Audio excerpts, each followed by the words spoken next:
In today's video, how COVID made me make the biggest decision of my life. Hi guys, welcome to another video. Now, it's been a long time since I last made a video. It's been quite a long time actually.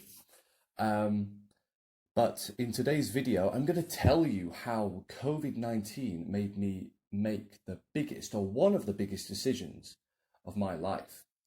Now, I'm going to start off really by saying that that I am in China right now. I came here in 2019.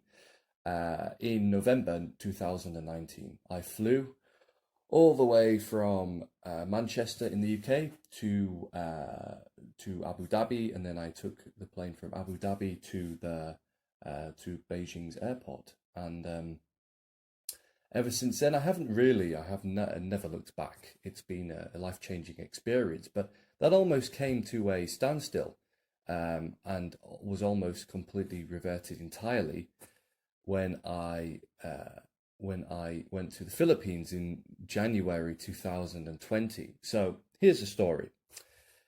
I left the area of China that I'm now in, to fly to the south of China to get a connecting flight. And then I took the connecting flight from Guangzhou, for those of you who know, to the Philippines in Manila, and then from Manila to the island that we were staying at. It was a great experience in the Philippines. It was fantastic. But this was January 2020. So this was during the Chinese New Year, the Spring Festival, which was around about that time that year. And people were, we had parties and stuff going on in the Philippines. Everything was fine, but there was this thing lingering on in the background, which was that there was an outbreak from Wuhan, and that essentially things were going bad for the spread of the virus. So what happened was I decided to take the risk and to fly to the Philippines and to have a good time for a week. It was only 5 days. But then this thing really got out of control. And at this point, this whole media coverage was beginning to take place. And then there were talks of it actually then becoming a pandemic instead of an epidemic. So on the way home from the Philippines, I stayed in Manila for the connecting flight that would take me back to China, and I was there. Everything was kind of ominous. Everybody was wearing masks in the airport. Some people were not, of course. It wasn't obligatory at that time. But it was just a scary experience because we had no idea what was going to happen. Now, I felt ill as it was at this point. On the way home, I boarded the flight from the island that we were staying at, Boracay, to Manila. And as we were flying up, and then as your ears start to get pressure in them, and you really want to pop your ears through, chewing and yawning, that kind of thing, nothing would happen because I had a cold, and my body just didn't want to. It was so clogged up. That there was no way of essentially breaking the pop, making the pop come about. So I felt so bad I could barely hear anything at that point. So I felt terrible. I had barely any sleep at that stage through partying the previous night, etc. My fault.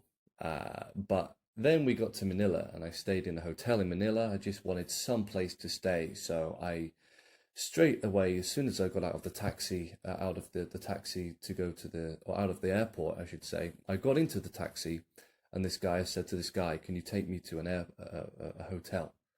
I didn't care. I know he could have charged me so much money or whatever. I just didn't care. So he took me to a hotel that was 2 minutes away from the airport.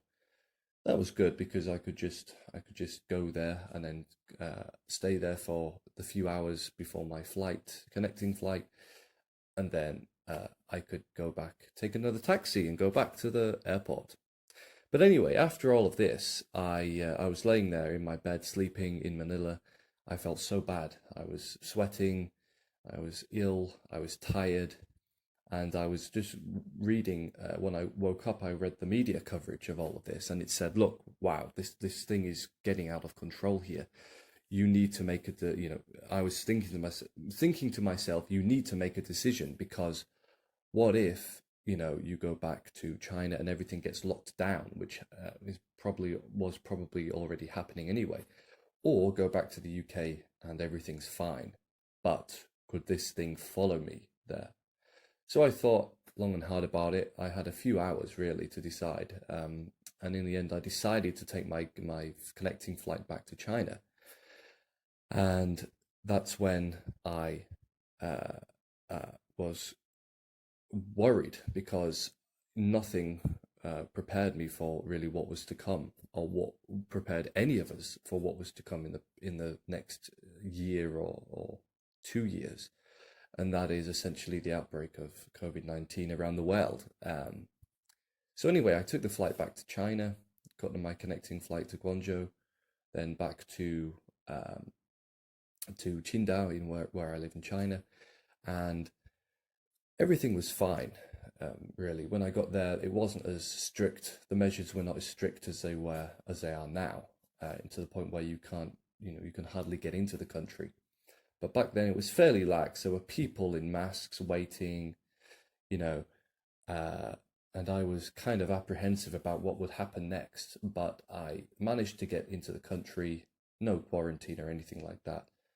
And then I went home. And then for the next few months, I was out of work. Lockdown happened, and there were worries about food shortages and all of these kinds of things.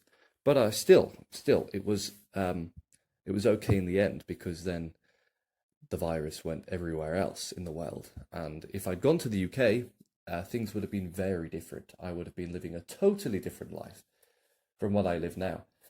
And isn't that great? Isn't that great that you made the right choice in the end? You took the life raft back to China, which was essentially the safe haven of the world right now.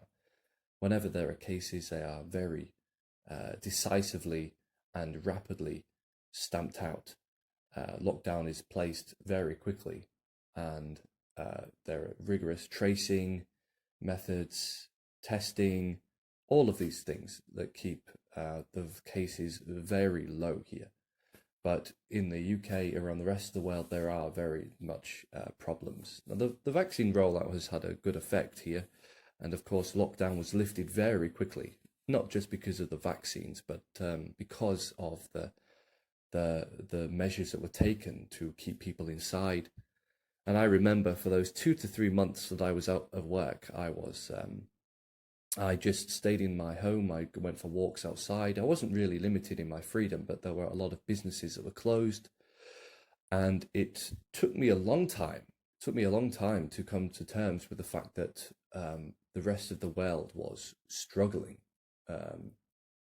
or that it was okay at first, and that we were struggling, but then it was reversed, and the rest of the world was struggling, while inside China it was fine. So that's really what I wanted to talk about today. And now it's almost 2022. Things are different here now, because the cases are rapidly being stamped out, as has always been the case here. And it's a safe place to live, very safe. Aside from, of course, the odd, case of COVID, everything seems to be under control. And it was a life-changing experience for me, because if I had not left for China, if I'd left for the UK in Manila, I would have been living a totally different life from the one I'm living now, and well, I may have even had COVID by this point. Whereas in China, I can definitely say with almost full confidence that I have not had COVID. But when I was ill that time, when we were flying out of Boracay, flying into Manila, flying from Manila to Guangzhou, I felt terrible, and I did genuinely think, oh, maybe I do have something here. But I didn't really think about it. Nobody else did at that time, because it was a time of confusion, uncertainty. What is this thing? How does it affect you? How bad is it? You know, now we know, and now I can reflect on it and think maybe I had something, but unlikely to be COVID. Unlikely to be COVID. So that's it for this video, everyone. Thank you for watching. And if you want to see more of these videos, please like. I'm sure you will like anyway if you do genuinely like the videos. So put a like, subscribe, and press the notification button, as is always told to people. And I'll see you in the next video.